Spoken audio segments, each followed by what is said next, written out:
Please find your table. Dinner service is about to begin.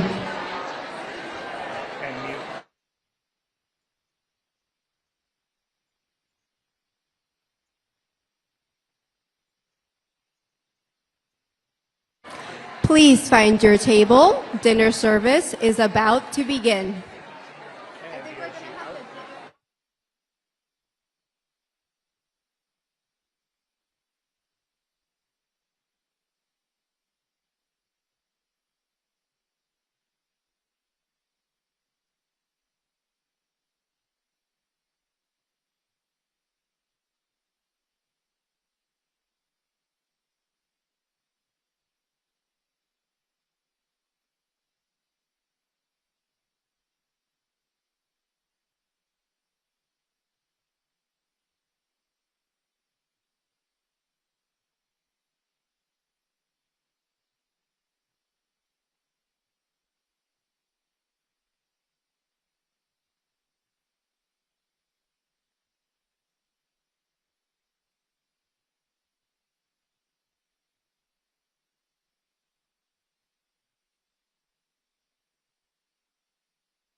The 7:15 start time.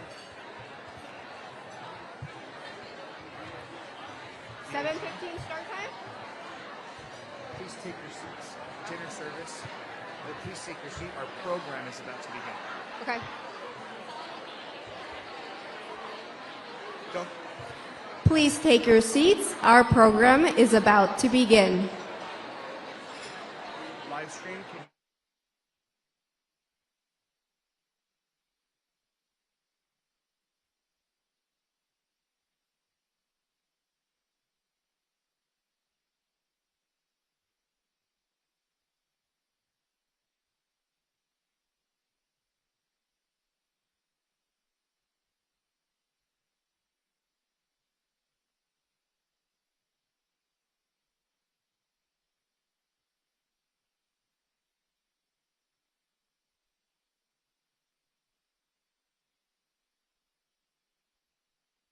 Flash right after the VOG. Please take your seats. Our program is about to begin.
Please welcome to the stage Host Committee Co-Chair Rashmi Yadav Maria.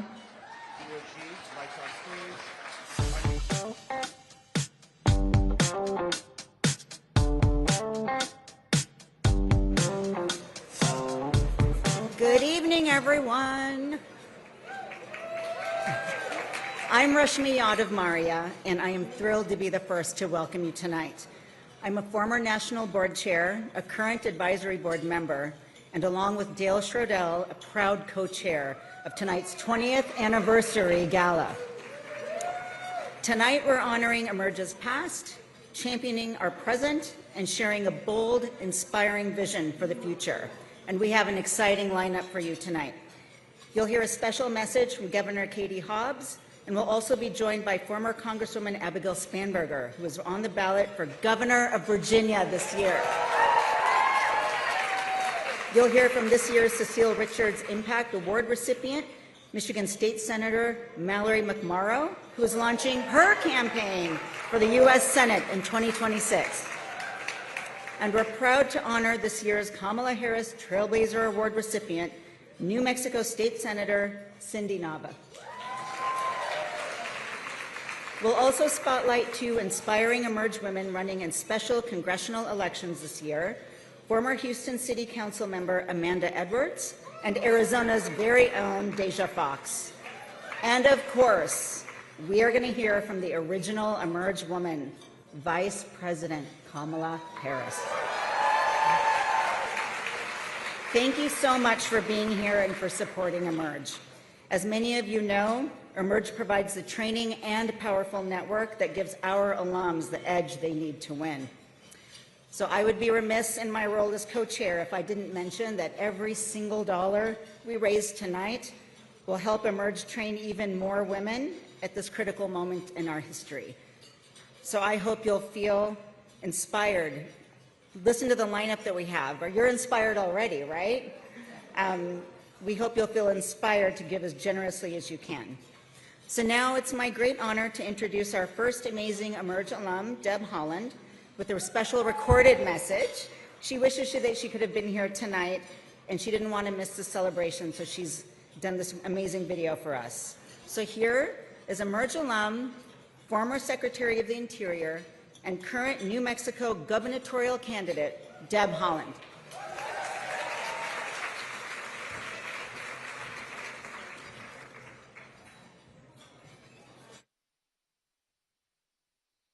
Hello, Emerge. Thank you for preparing this event, along with the mentorship and programming you provide for our nation's future leaders. For over 20 years, Emerge has been a fierce fighter in the race for women to have leadership. You have supported and empowered us in positions ranging from the local school board to the U.S. Senate, and yes, even the President's cabinet. Through intensive training and educational programming, you have been able to create a network for future and current candidates to run knowing that they always have someone in their corner. I am an alum of the first Emerge New Mexico class. Little did I know that by going through the program, I would have the tools to break many state and national barriers that women have faced for generations. During my time, I gained the unparalleled knowledge and experience to help candidates and my own candidacy. This program truly empowered me, and I gained a network of fierce women who are all working to support each other. Since then, I've served in many positions, from chair of the New Mexico Democratic Party to U.S. Representative for my state's 1st Congressional District, all the way to serving as the U.S. Secretary of the Interior. Now I'm running to be the next governor of New Mexico. But it's not me. Emerge has helped flip New Mexico State House to blue and turn other state houses pink. And now a majority of the legislators elected in New Mexico are women. Emerge has truly changed the game. Their comprehensive curriculum not only offers support and campaign strategies, but they've gone the extra mile to ensure that they are partnering with local communities to understand what will and won't work. We've seen just how effective their efforts have been. I mean, look at everyone in this room. We're living in a world with the fruits of these labors, but the fight is not over. We women make up about half of the population of the United States, and yet we are underrepresented in all branches of government. We need democratic women, people in high places making decisions that include everyone, rather than the catering millionaires and billionaires who just want to make tax breaks for themselves. We need diverse voices vetting our choices. So I encourage you to run for office, represent your communities, lead the ladder down for those who come after you. Thank you again to those involved with the legacy of Emerge. Women have opened doors for themselves and others through this amazing network. Emerge understands the importance of creating pathways for women in politics while sustaining a culture of lifting as we climb. They have empowered thousands of women to lead, so thanks to all of you. Please welcome Host Committee Co-Chair Del Schradell.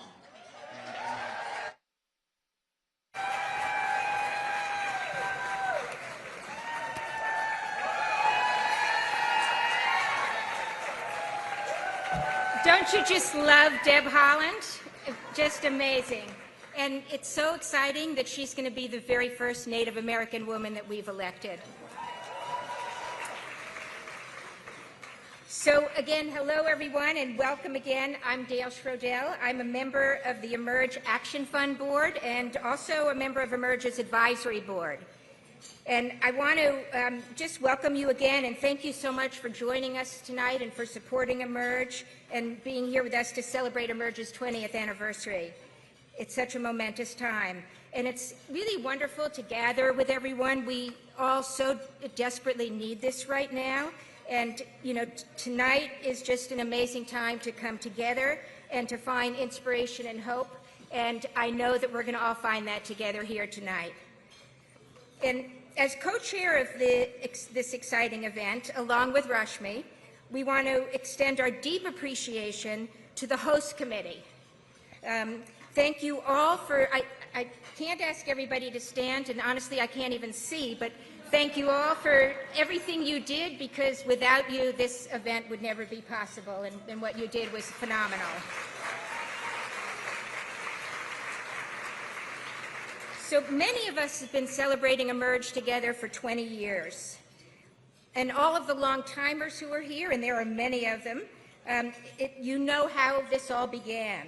It all started here in San Francisco in the early 2000s when a powerhouse founder and some incredible co-founders had a vision. Emerge's recruitment training program and network of support needed to go nationwide. We cannot celebrate 20 years without acknowledging and thanking these amazing women.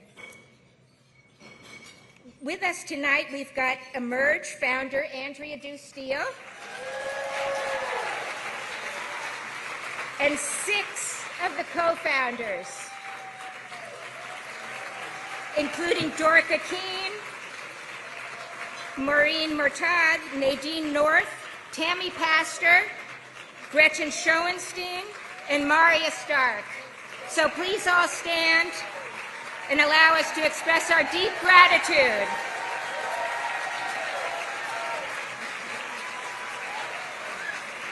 Thank you all so much for your incredible leadership.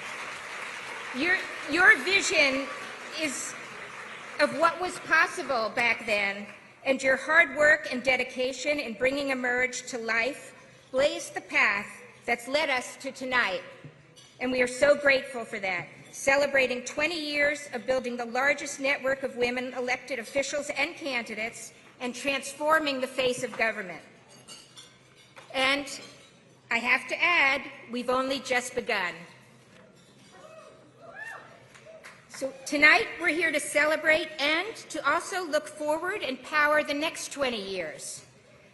As Emerge's biggest and most important fundraiser of the year, tonight's gala will help fuel our work ahead and allow us to continue to build the bench and make the greatest impact in elections this year, next year, and in the years to come beyond. Please keep in mind when Teresa Farrell, who is our inspiring auctioneer, when she takes the stage a little bit later, I'm hoping that everybody here will engage in a little bit of friendly competition tonight to make this Emerge's most successful event ever. And it is now my great honor to introduce you to Emerge's President and CEO, Ashanti Golar. Ashanti has been in the Emerge family since 2006, when Emerge Nevada was founded in her home state. She went from sitting on the Emerge Nevada Board of Directors to becoming the political director of Emerge in 2016. As political director, Ashanti expanded Emerge's strategy to include the South, seeing it as a fertile ground for Democrats. And what we have accomplished since Ashanti became president of Emerge in 2020 is just nothing short of remarkable. Ashanti led the organization in pivoting to center women of the new American majority in this work. Black, brown, and indigenous women, women of color, LGBTQ+ women, young and unmarried women. A political force for winning elections and for ensuring equal representation in government. This is why we're all gathered here tonight, to honor our past, celebrate our present, and to commit to our future. And the extraordinary woman who will lead us to the future is Ashanti Gala.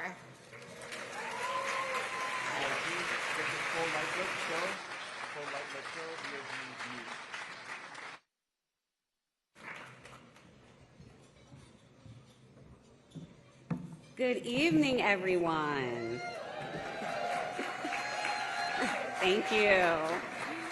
Thank you, Dale, so much for that kind introduction and all of your work. Thank you, Maria, for also co-chairing this event. She was my very first bar chair, Rashmi was, so I appreciate her, everything that she does. And to the amazing host committee, I thank you all for everything that you have done to allow us to be here. So good evening, everyone. I'm Ashanti Golar. I am the president and CEO of Emerge. We have a very big night. Tonight we are celebrating our 20th anniversary. Thank you all for being in this room, and thank you to everyone who is also joining us from home. We have a live stream happening, and we have a global audience that is watching us tonight. We appreciate you live streaming and everyone's commitment to Emerge. It truly has been a pleasure to work for this organization since 2016, but to also be a co-founder of our Emerge Nevada affiliate since 2006. So I pretty much have been around from the beginning. And now, at 20 years, we get to celebrate the fact that we have now trained over 6,500 women to run for office through our signature training programs. That's the first time we're announcing that tonight. And of course, we have over 1,200 alums serving in elected office across the country. And I am so thankful to have the original Emerge woman, Kamala Harris, who is going to be joining us tonight. I know everyone is so excited to hear from VP. But before we continue, I do want to take a moment to recognize the women in our network. Would all of the Emerge women in office please stand to be recognized?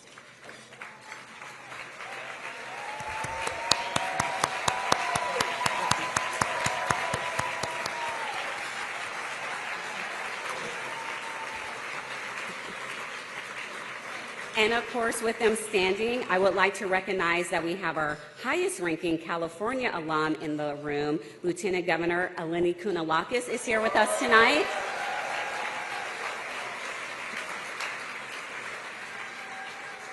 And perhaps you're not an alum, but you are a FOE, friend of Emerge. And I am looking at former Congresswoman Katie Porter, and of course,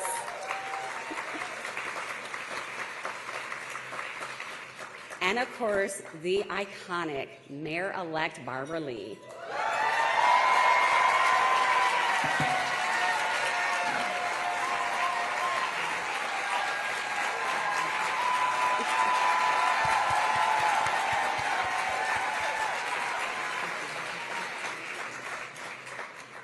And I really appreciate him being here tonight.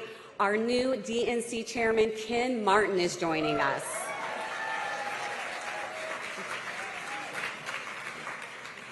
Now, would all of the Emerge alums in the room please stand to be recognized?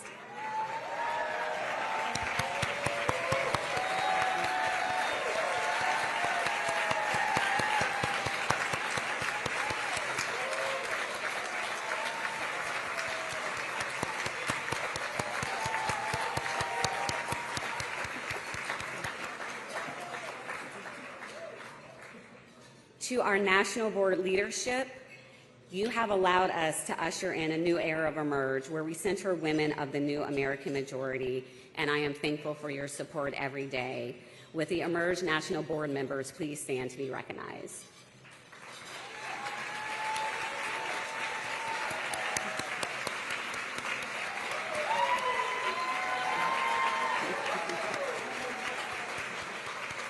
We also have several of our advisory board members in the room. Would they please stand to be recognized? Rashmi, Dale, we have Gretchen. So many of you. And of course, I do not do this work alone. Not one alum recruit, not one training, not one education event, not one woman on the ballot would happen without the amazing, incredible staff that I get to work with every day. None of this tonight would have happened without all of their hard work and dedication. Will everyone on the Emerge team please stand to be recognized?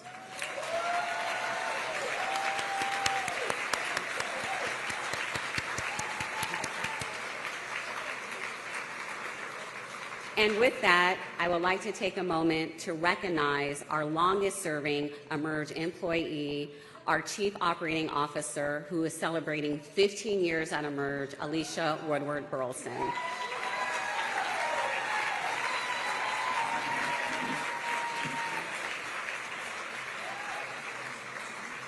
Alicia, I love you so much, and I would not be able to do this without you. Now, I'd just like to take a moment of personal privilege and briefly reflect on my time leading Emerge. Many of the organizations that were doing this work when we started are no longer around. We have not only survived, but we have thrived. And it's not only because of the fantastic team that we have and the support from everyone in this room and everyone watching, but because we always remain grounded in our values. That is what has enabled us to reach 20 years. Standing in our values means not only recruiting and training union women to run for office, but working with union vendors. That's why I want to take a moment to recognize the servers that helped set up from Unite Local 2.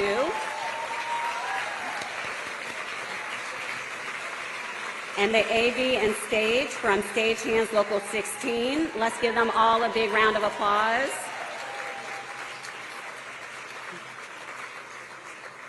I'm very fortunate to do this job during this time because our women in office continue to inspire me every day.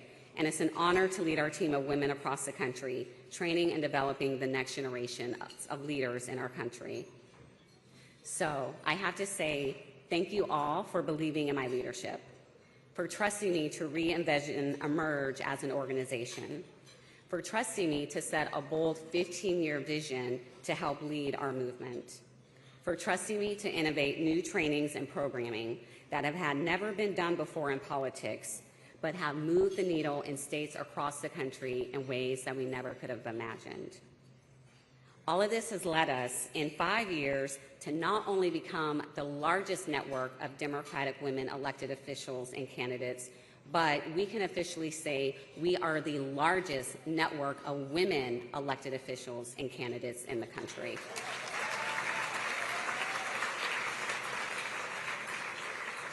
Now, I am excited to introduce our first conversation of the night. You're going to hear from some of our great Emerge women.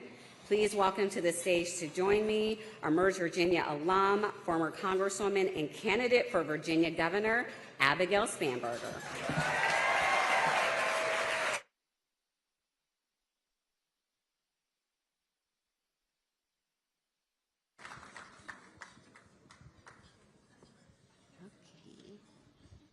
Hello. Hello. So excited to have you here. So the first time you were at an Emerge event out here in San Francisco, it was after you had won your first race for Congress, which is extremely exciting. So I know a lot of us know you, but please give your formal introduction and tell everyone why you're such a badass. Well, and I think for that event, Deb Holland and Lauren Underwood and Kim Schreier. We had Lucy were part of McBath, Deb Holland. You're part of the original Emerge caucus in Congress, which was 5 back in 2018 and now is 13 in 2025. Well, so I first found out about Emerge because of my mother. So my mother did one of the first Emerge classes in Virginia, the consummate advocate. My mother was focused on a wide array of issues and priorities and did Emerge, ultimately ran for school board in Virginia. Did not win, but set a good example. And so it was fun for a time to see my yard signs with my mom's name on it. And at the time, I was a CIA officer. I was undercover in that role. Never occurred to me that I would someday potentially run for office. But after I left CIA, we moved back home to Virginia, and I had begun doing advocacy with Moms Demand Action. And my mother kept saying, "You should do Emerge. You should do Emerge." And everywhere I went, "This is my Emerge sister. This is my Emerge sister." And so in the fall of 2016, I thought I would potentially apply for Emerge. And what I think is so spectacular about Emerge is it's, based in your state. So Emerge Virginia is a network of women in Virginia. And so I started the application, and then I thought, no, I'm busy, and my kids are little, and I don't think so. And I started it, and then I stopped. And then the election happened, and there was this email that went out. I don't know if it was just all of us who had started applications and not finished, and said, "We've extended the deadline." And I think I rage applied. And I was accepted into the class, and even at that time, my whole thought process was, this will help me, as somebody who'd previously been under the Hatch Act and wasn't necessarily super comfortable in the political space, thought this will help me with the advocacy that I believe in. And applied to the program, was accepted, started. And what I found so amazing was to be in a room of other women who believed in the value of electing good people, strong people, in our case in Virginia. And so there were some people in that class who never had any intention of running for office. Some of those people who really never had any intention, who by the end of the class were running for Congress. But actually one of my Emerge sisters is here today, just by coincidence. So Johanna, where are you? And so it's been an extraordinary journey, and certainly I think among the valuable things that you learn in Emerge, to sit in a room of other people and to say out loud, "I think I might want to run for office," is the most kind of impactful, empowering thing that you can experience. And there's not a world in which I think I would have run for office had it not been for that experience. So obviously the bottom line is my mother is always right.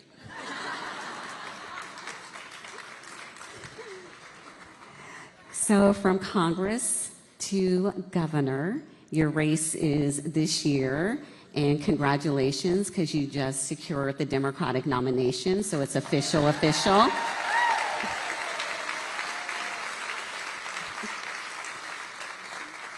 And as a Virginia resident, I love that, because I get to vote for you, and I just know how much we need you in that role, because I see the destruction that is happening every day in Virginia with the current Republican governor.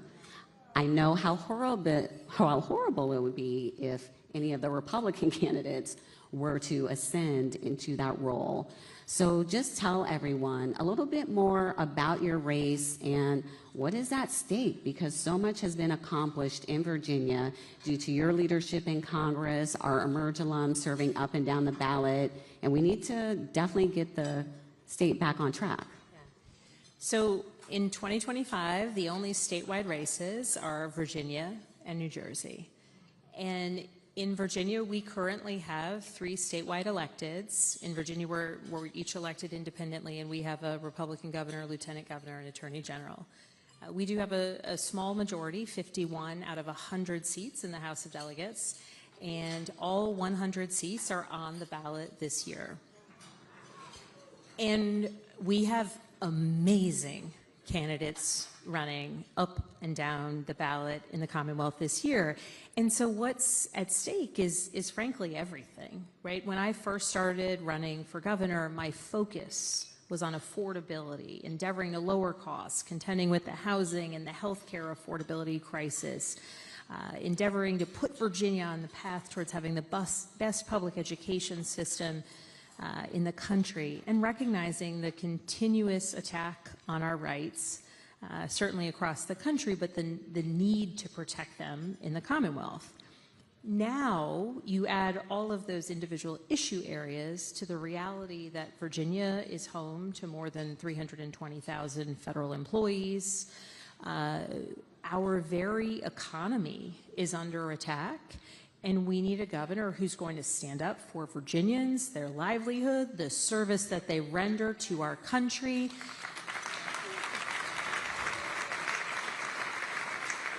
Recognizing that the federal employees we're talking about, they're researchers at the NIH, they're nurses at the VA, right? They are USDA employees who are supporting farmers and producers across our Commonwealth. This is the impact that we see. And at this time of chaos and challenge across the country, Virginia gets to be an example for what you can get right when we have good candidates running solid campaigns, endeavoring to defeat extreme ideas, ideologies, politicians who want to take public dollars out of public education, politicians like my opponent who would take us back as it relates to reproductive rights in the Commonwealth of Virginia. And so every day is a motivating day in Virginia. We will win. It's a long way between now and November.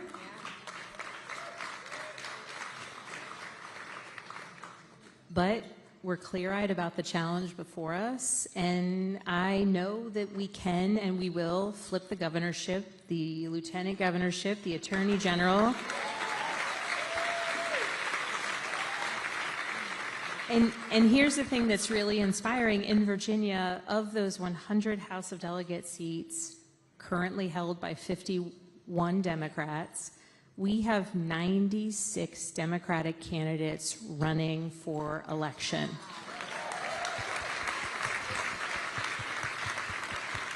In the bluest of the blue, in the reddest of the red, and everywhere in between, we have people who are standing up, who want to represent their communities, who recognize that this year is the year that across the Commonwealth of Virginia, it's the year to stand up for the policies and the people of our Commonwealth. And I know that we will do right, certainly by Virginians, but we will make an extraordinary example that I hope other states will follow in 2026.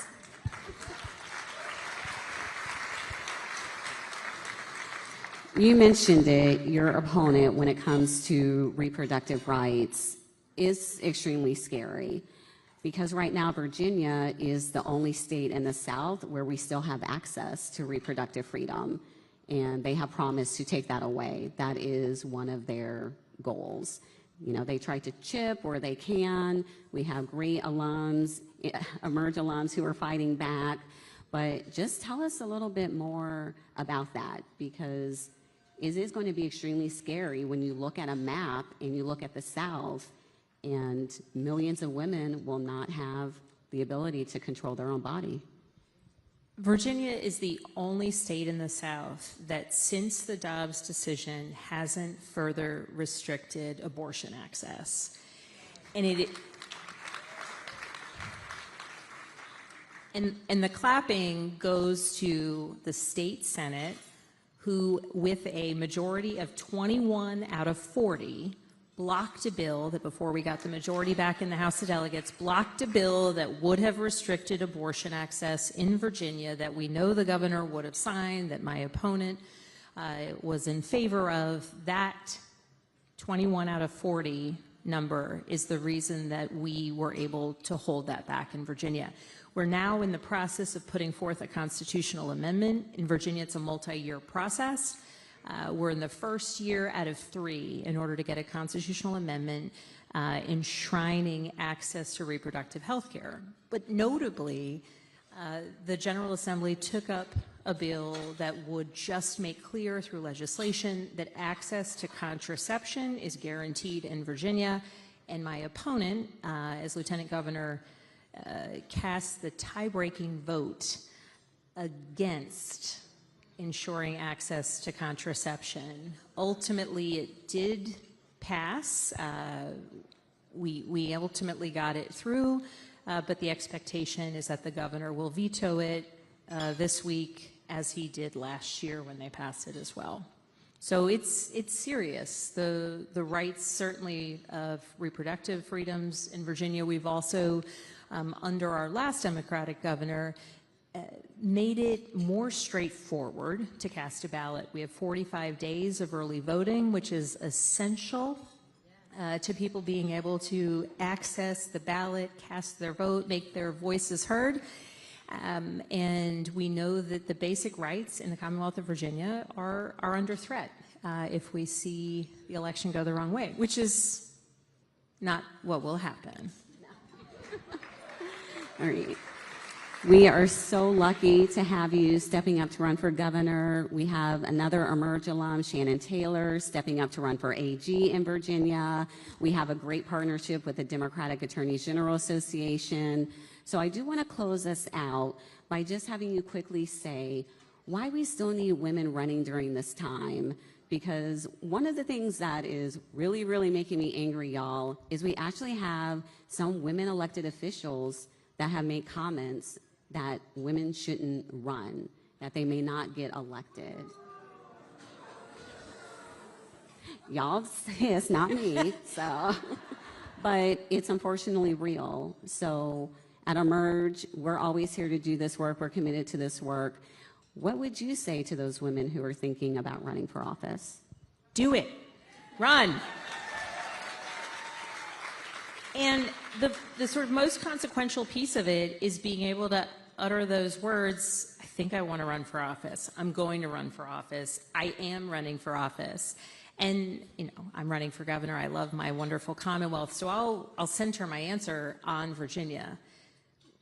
The women who are running to flip seats in the House of Delegates, and so many of the candidates who have been elected in recent years, and frankly some of the steadiest voices in our General Assembly, are women, powerful women who bring their experiences to the legislature every day.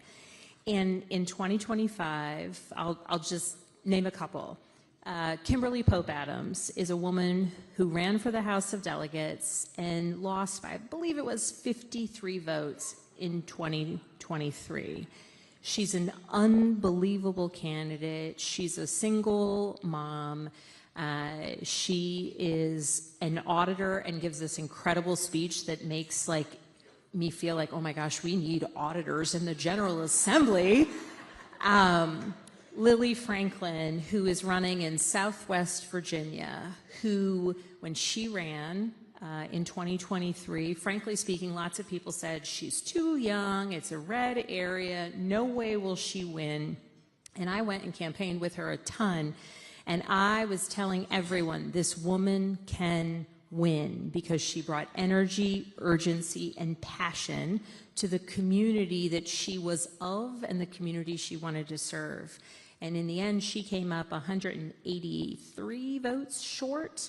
This year, she will win. And when she does, she will be bringing the voices of some students at Virginia Tech, which she'll represent a portion of them, but importantly, farmers and producers in our agricultural communities in a portion of Southwest Virginia. She'll bring those voices to Richmond. And Leslie Mehta, who, my last example, though I could go on because there's so many incredible women, she ran for Congress last year in the 1st District, came up short, but man, oh man, when she was considering running again, people said, well, you ran for Congress. Why wouldn't you run for Congress again in 2026? And she came to me and she said, I just want to serve. I want to be able to bring voices to government.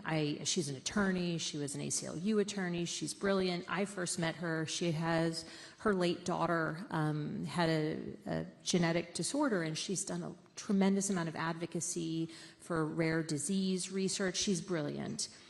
And people said, well, why would you want to run for House of Delegates? It's much smaller. It's a smaller race. And I said, it's perfect. Because when you bring that like congressional race energy to your geographically far more compact House of Delegates district, your opponent's not going to have any idea what hit him. It's going to be awesome.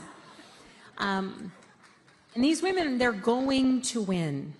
And frankly, when kids, and not just little girls, when kids come to Richmond and they look at our General Assembly already, on the Democratic side of the aisle, they see who they can be. They see it. And so anyone thinking about running, just do it. And frankly, recognize that when you win, it's actually the fact that you may not fit the usual mold that will be your strength in governing. Thank you so much for everything that you do. Thank you for being here. And I can't wait to call you my governor. Thank you. Thank you.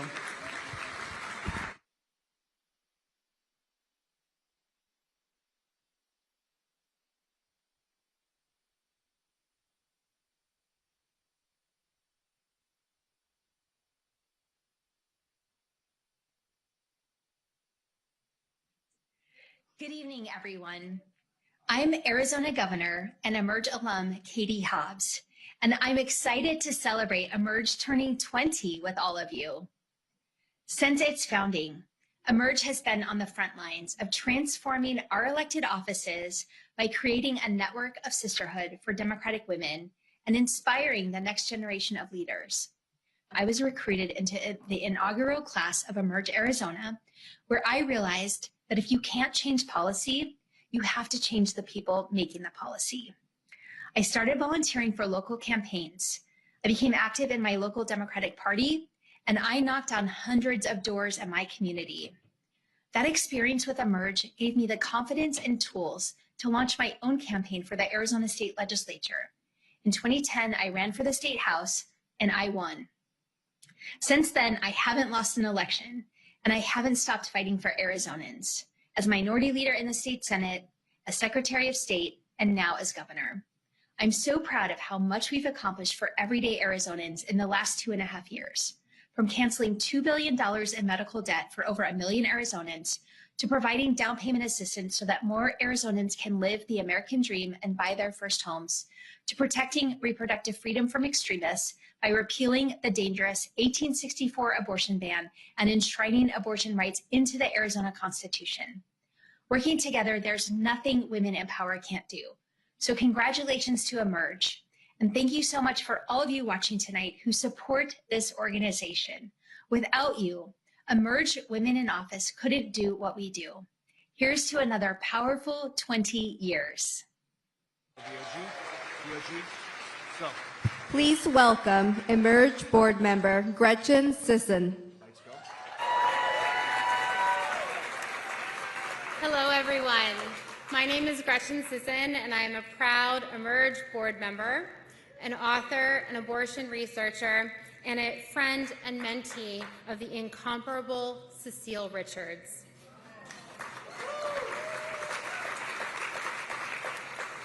It might seem impressive to have had Cecile as a mentor, but I promise it wasn't, only because Cecile was a mentor to everyone in our field, and she took that role incredibly seriously. She always showed up for the next generation of leaders and thinkers in the abortion access and reproductive justice movements. She showed up with advice, with her network, and with a shared purpose and moral clarity around the work that needed to be done. She was a fearless executive, and she was a movement builder, because while she was undoubtedly a once-in-a-generational messenger, she also deeply cared about getting stuff done. And I know I'm introducing a woman from Michigan, so I could say something else, but we're going to stick with stuff for right now. Which brings me to tonight's recipient of the Cecile Richards Impact Award.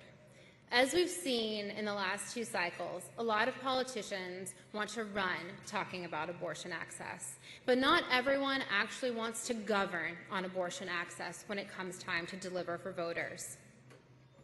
But in Michigan, Senator Mallory McMorrow and her colleagues decided not just to promise, but to deliver just that. After Michiganders passed a ballot initiative to protect abortion access, the Senate followed that up with the Reproductive Health Act that repealed the 1831 abortion ban, repealed the targeted regulation of abortion provider laws. You all might not know what those are. I am happy to talk in more detail than you want after the program. They repealed a law that forced patients to buy a separate insurance rider to access abortion care, and they ensured that students in their public university had access to accurate reproductive health information. These are the types of policies that not only make reproductive choice possible, but make abortion access real. And these are the type of policies that Americans need, implemented by the leaders they deserve, and they are the policies that Mallory McMorrow is going to fight for at every level of office. Mallory, I am so proud to present you with the Cecile Richards Impact Award, and I know Cecile will be very proud to have you receive it. Thank you so much for fighting for us.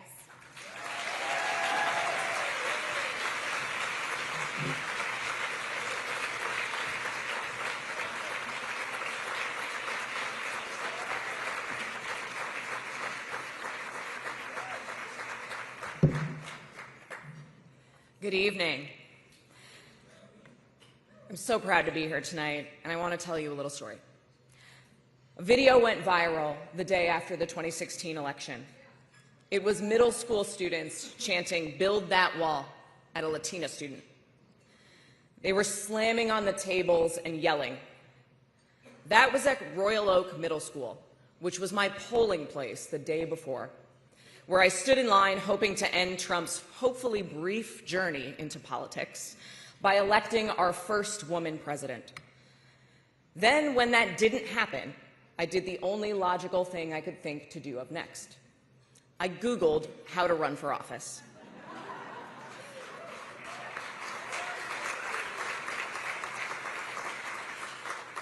I applied to Emerge Michigan thinking surely I'm going to be rejected. I had no political experience. I had never worked on a campaign. But it's a funny thing. When you raise your hand, you tend to be called on. What struck me about the women in my Emerge class wasn't the ambition. Not one said, "I was born to be in it." We were there because we, quite reluctantly, saw running as the only solution to problems that nobody seemed to be fixing.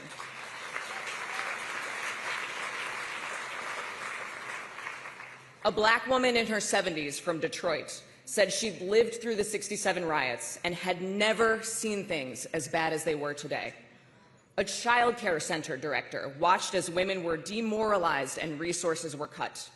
A scientist was horrified by the anti-science, anti-fact rhetoric coming from politicians like Donald Trump. And as for me, I wanted to believe in an American dream where decency matters, where everyone feels seen and heard, where our creativity and hard work mean that we are limitless. An American dream in stark contrast to the American nightmare unfolding that celebrated lifting some up by tearing others down.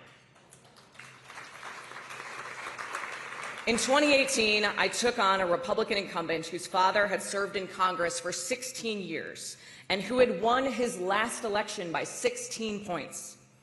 With an all-woman team, we beat him by 4 points.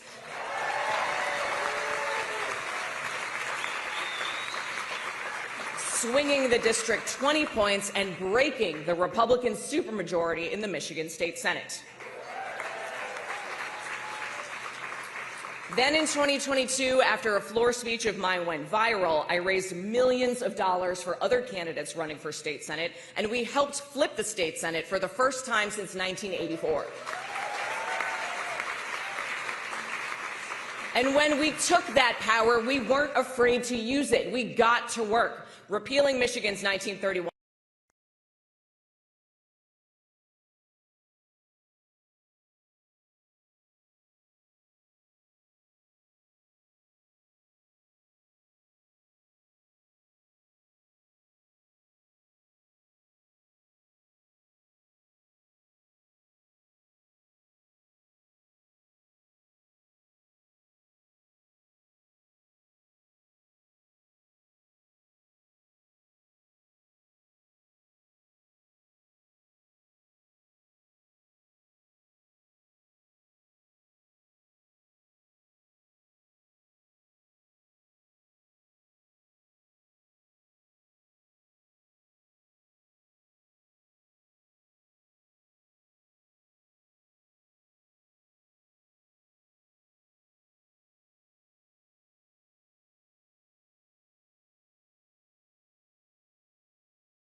To do and is what we've been doing for 20 years.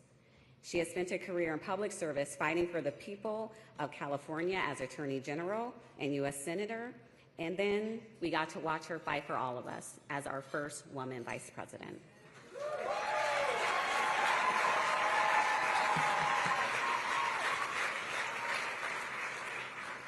I think we all know who I'm talking about. She is the original Emerge woman, the one and only, our 49th Vice President of the United States, Kamala Harris.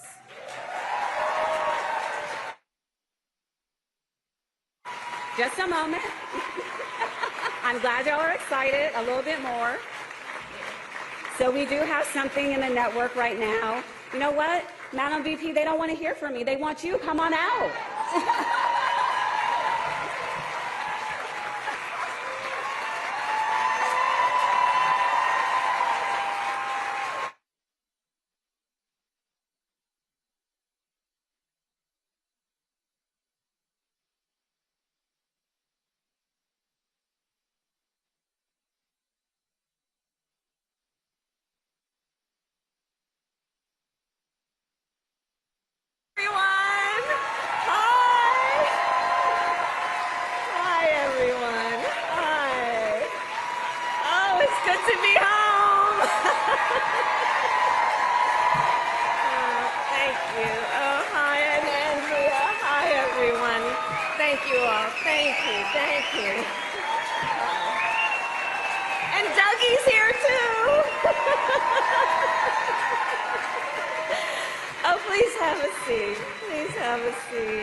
To be home, and thank you all. Thank you. Oh, in 20 years, Andrea. My goodness. I mean, your babies are grown. Good evening, everyone. Thank you for supporting Emerge. Thank you for supporting Emerge. It is so wonderful to be home and to be back with all the leaders who are here, and to celebrate this extraordinary organization. which is an organization of so many exceptional leaders, those who found the courage to run for office and those who support them.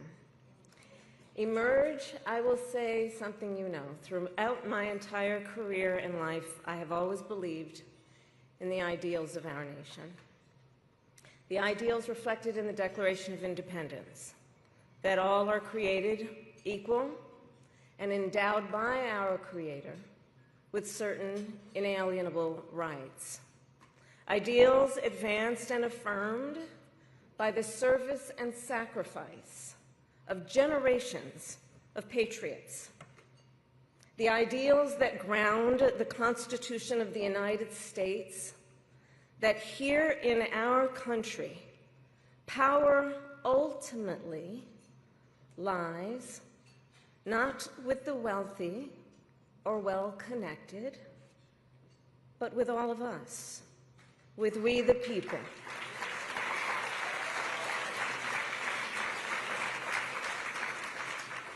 Now, of course, I recognize that America has never fully lived up to these ideals, that for all the gains we've made, the American dream has for decades been slipping further out of reach for so many, and that the American people deserve leaders who make their lives better and make our country stronger.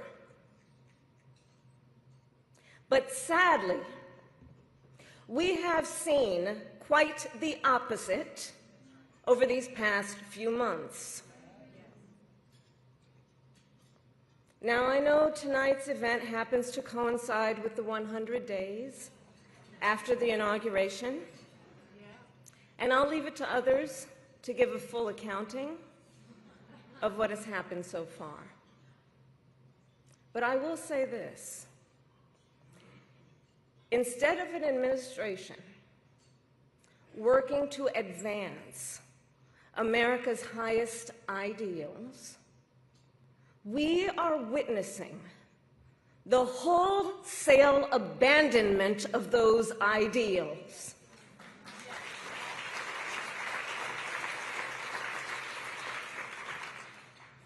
And what we are also seeing in these last 14 weeks is Americans using their voice and showing their courage.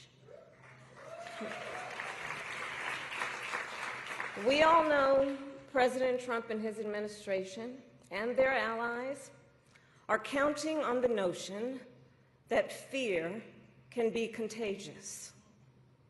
They are counting on the notion that if they make some people afraid, it will have a chilling effect on others. But what they're overlooking, what they have overlooked, is that fear is not the only thing that's contagious. Courage is contagious.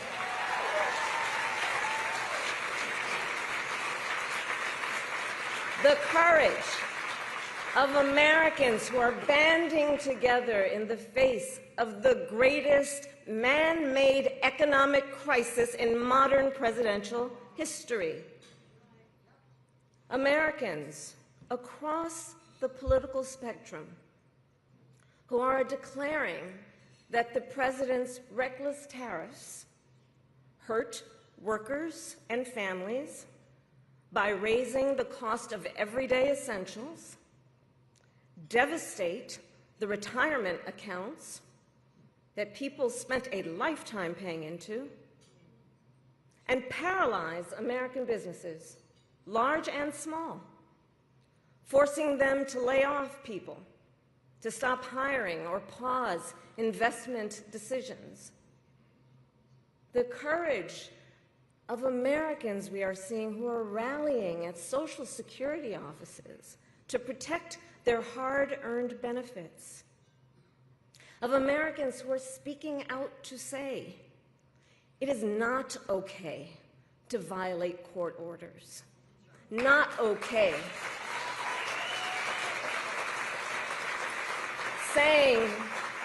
It is not okay to detain and disappear American citizens or anyone without due process.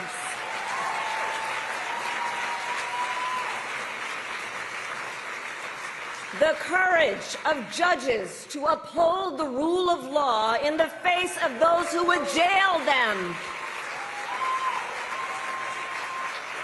Of universities that are defying unconstitutional demands that threaten the pursuit of truth and academic independence.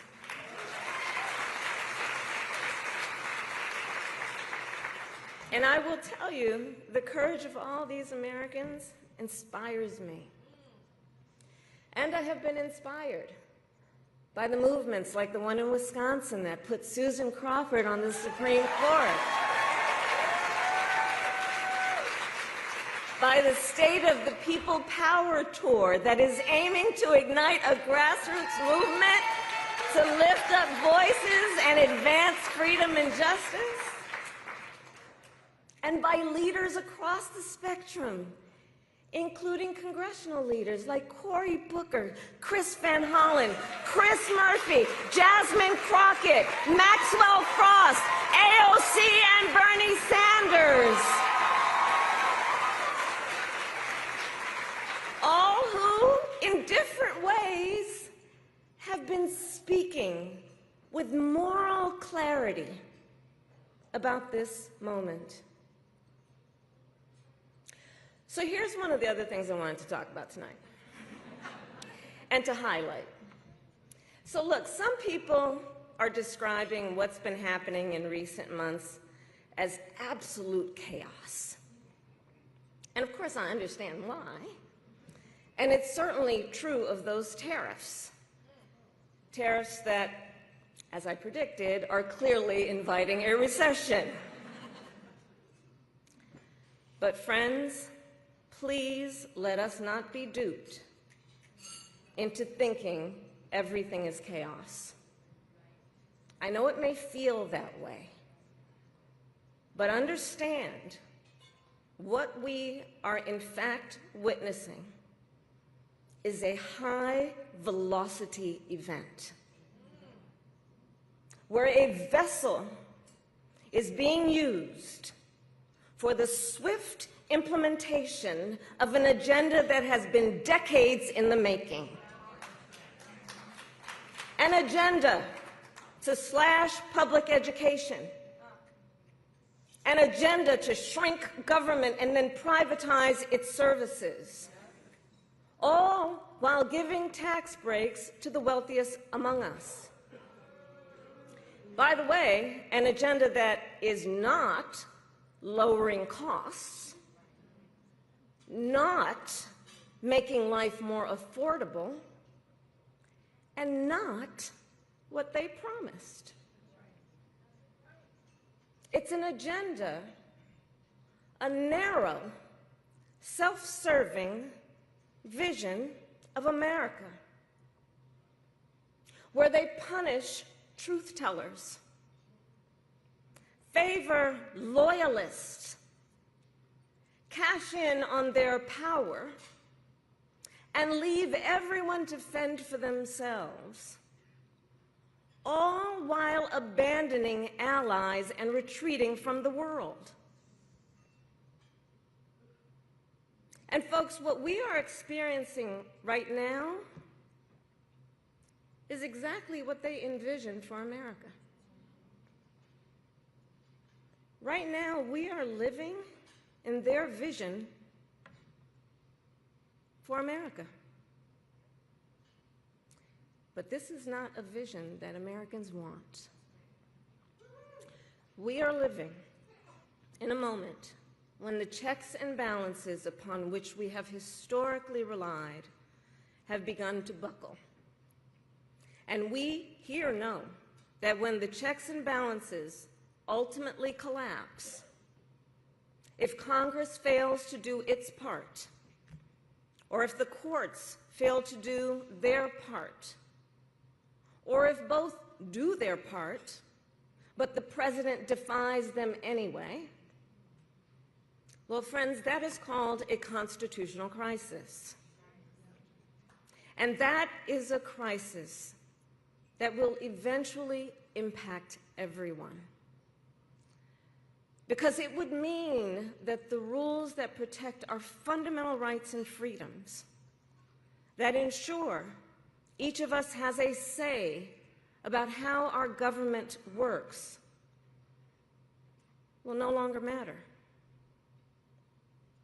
And if that happens, the one check, the one balance, the one power that must not fail is the voice of the people.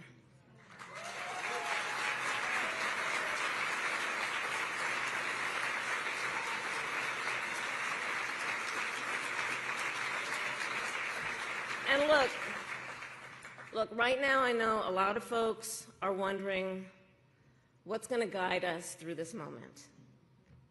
How are we all going to figure out how to chart the course? But that's not a reason to throw up our hands. In fact, please allow me, friends, to digress for a moment. Okay. It's kind of dark in here, but I'm asking a show of hands. Who saw that video from a couple of weeks ago, the one of the elephants at the San Diego Zoo during the earthquake? Google it if you've not seen it. So that scene has been on my mind. Everybody's asking me, what you've been thinking about these days? Well, so in the video, for those who haven't seen it, here those elephants were. And as soon as they felt the earth shaking beneath their feet, they got in a circle and stood next to each other to protect the most vulnerable. Think about it. What a powerful metaphor. Because we know those who try to incite fear are most effective when they divide and conquer, when they separate the herd, when they try to make everyone think they are alone. But in the face of crisis, the lesson is don't scatter. The instinct has to be to immediately find and connect with each other, and to know that the circle will be strong.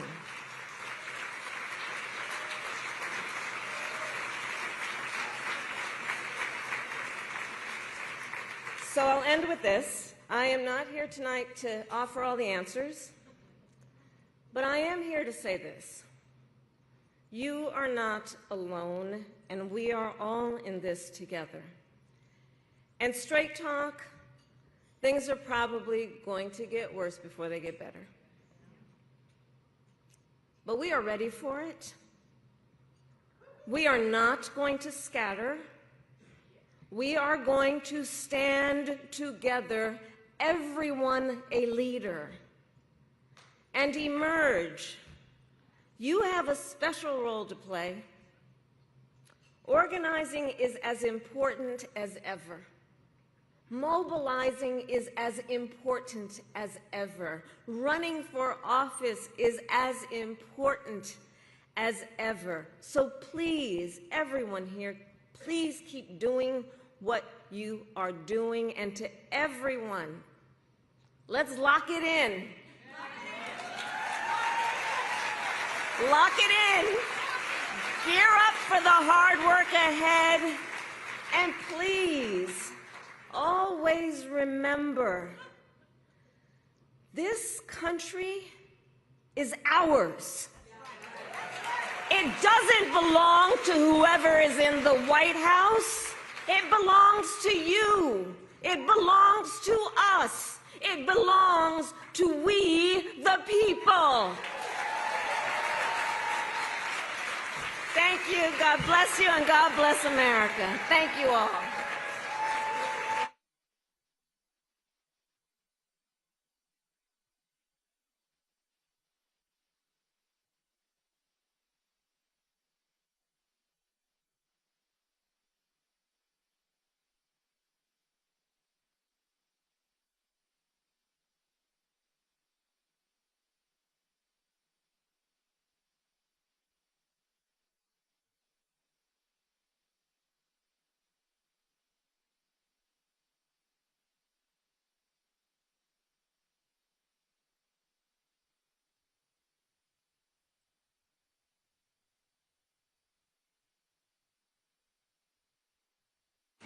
In 2016, women woke up to the fact that it was going to take more than voting to elect the first woman president and have women leaders at all levels of government.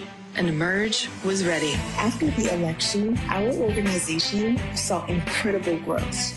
Women came to us from every walk of life and every state in the country wanting to learn how to run for office. Our organization rose to the occasion. In the next few years, we grew from 16 to 27 states. In 2018, we elected our first 5 members of Congress. Emerge alums made Nevada the first majority woman state legislature. We flipped Colorado, Maine, and Connecticut in 2018, and Virginia in 2019. We elected Emerge's first woman governor in Guam, showing the reach of our network. Then the world stopped. The coronavirus forcing millions more Americans into virtual lockdown. And we had to pivot. But Emerge was ready. We were the first organization to come out with campaigning through crisis. We showed women how to win campaigns, despite social distancing and stay-at-home orders. And Emerge grew.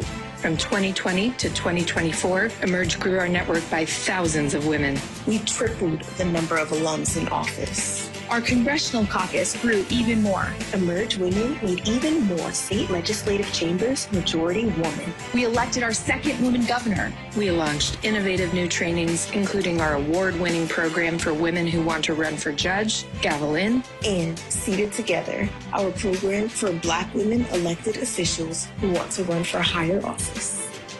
Donald Trump has been elected president. Mass layoffs of federal workers, the largest deportation program in American history. Massive tariff hikes. But Emerge is ready. Emerge is ready. Emerge is ready.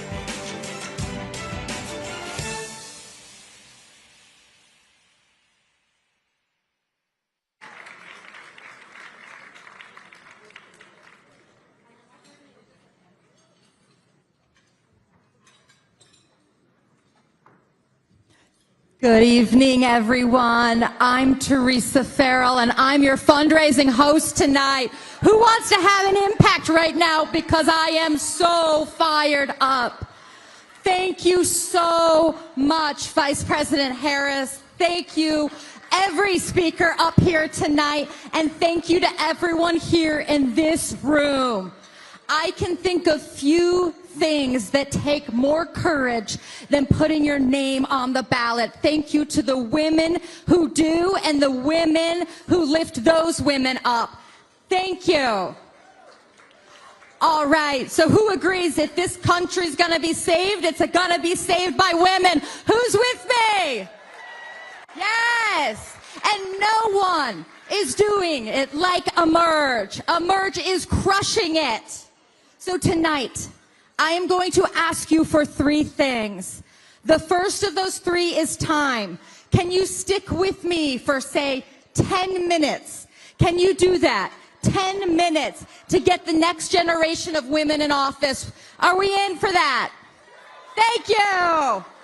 All right, and just as VP Harris was saying about what's contagious, you know what else is contagious? Is energy. Your energy in this room is contagious. So I'm going to ask that you all stay with me. And when somebody pledges, what do? Yes, we cheer louder. We cheer.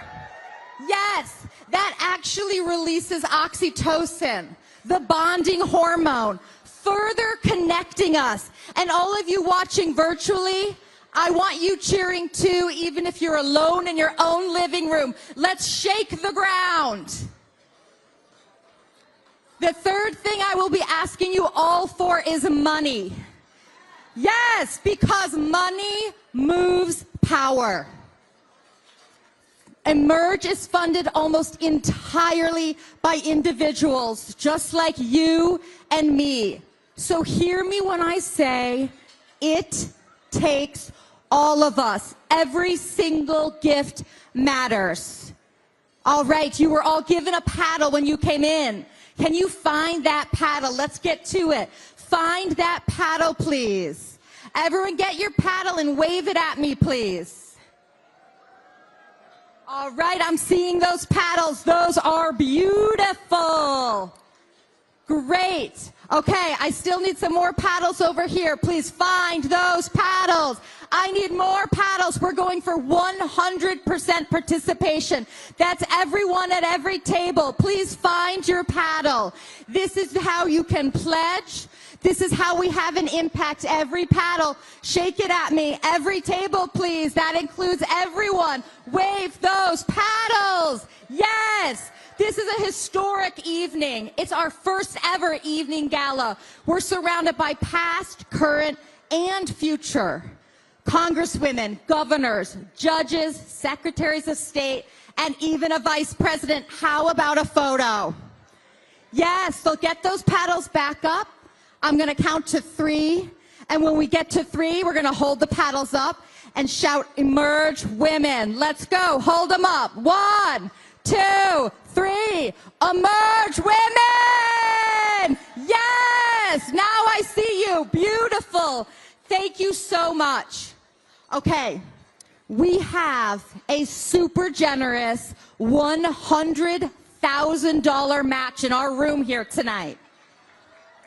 It's not being released to us until we cross $150,000. Do you think we can do that? Yeah, I think so too. But take a serious moment. I'm pumped, but let's take a serious moment. Everyone stay with me, please. This is really serious and a serious time. And we all came into this room tonight with a number in our head. I'm going to ask each and every one of you if you can stretch beyond that. If you can go a little bit further tonight. And yes, that stretch might hurt a little, but come November, it will feel so, so good. And if we all do that, we can change the face of this country.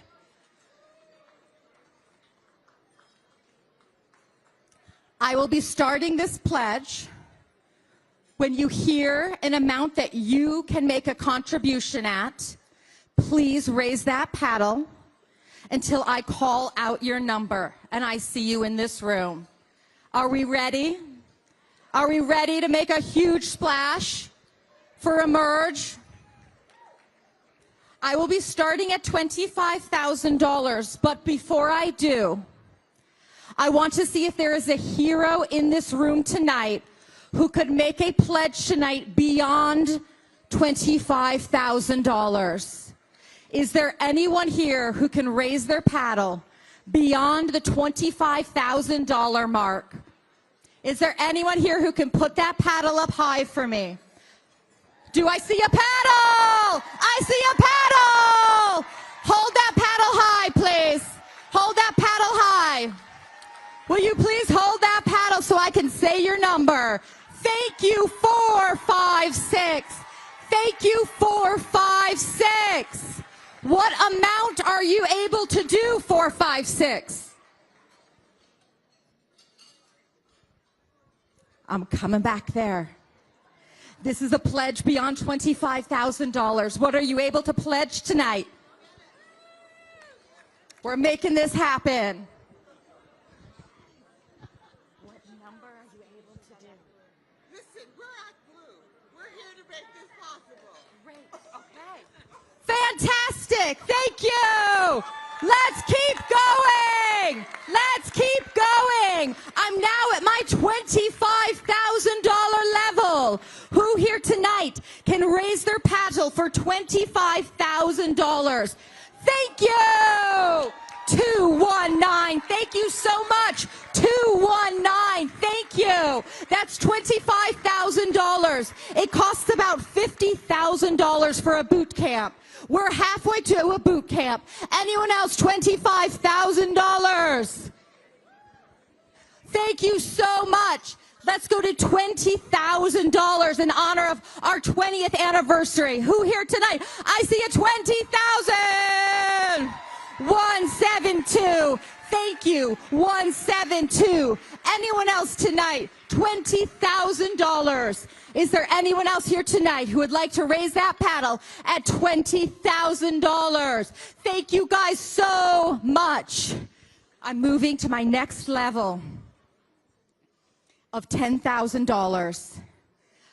This reaches 200 more women from the new American majority, Black, Brown, Indigenous, LGBTQ+, and young women whose voices have been left out for far too long. Who's with me on that? And who can raise a 10,000 paddle? Beautiful! I'm seeing paddles. 237. Thank you, 237. Keep yours up. 239. 239. 317. Thank you, 317. 416. Thank you, 416. Over here, 132. Thank you, 132. 289. Thank you, 289. Woo! 178. Thank you, 178. Can anyone else go in at $10,000? That was beautiful. Let's keep going. $5,000. Let's expand our national training programs to support more women. 117. Thank you.